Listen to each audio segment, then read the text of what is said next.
Hi, I'm Andy Clark and welcome back to Stuff and Nonsense. When Labour launched its election manifesto with a campaign slogan that shouted "Change," I'd expected they'd replace their lacklustre pre-manifesto website design with something that reflected that message. So they released a dramatically different version, inspiring and motivating people to vote on their plans. Oh, I'm just kidding.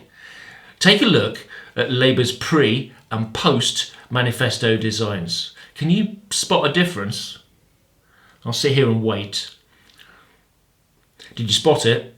It was one full-width promotional panel with their slogan, again, a lonely-looking and inexplicably colourless Sir Keir Starmer, plus a blink-all-you'll-miss-it button that whispered, "Read Labour's manifesto."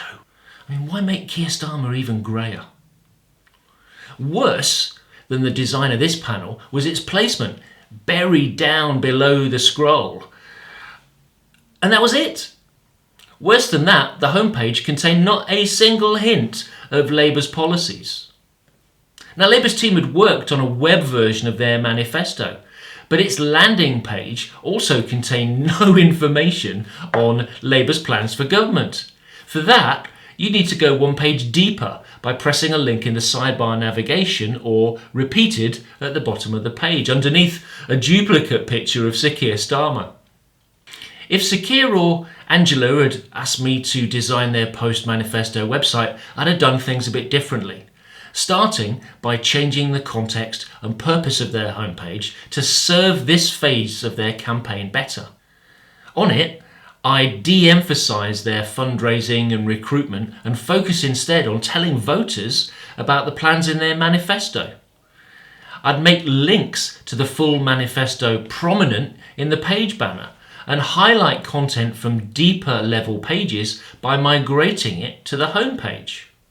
Imagining what I might do if Labour came calling, I added the policy titles and summaries, plus their lists of promised actions. This made them visible, but with so much information included, someone could easily become disorientated and lose focus while scrolling down the page. So in my next iteration, I removed the actions and arranged the policy titles and summaries in columns. This reduced the height of the panel dramatically.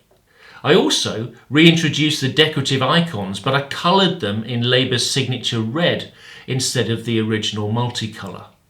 But even with the actions gone, the number of words and the vertical space they needed still felt excessive.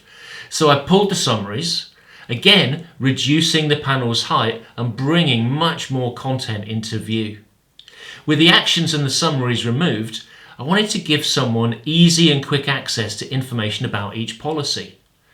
It made sense to include some or all of it in a modal, to prevent someone from having to leave the main page to read about a policy.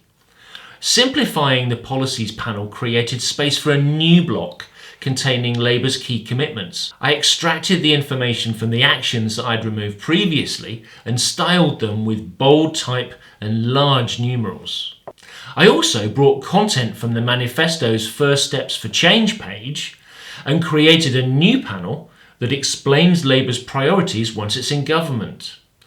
Even though I felt that my redesigned banner improved on Labour's original design, I wondered if I could improve it again.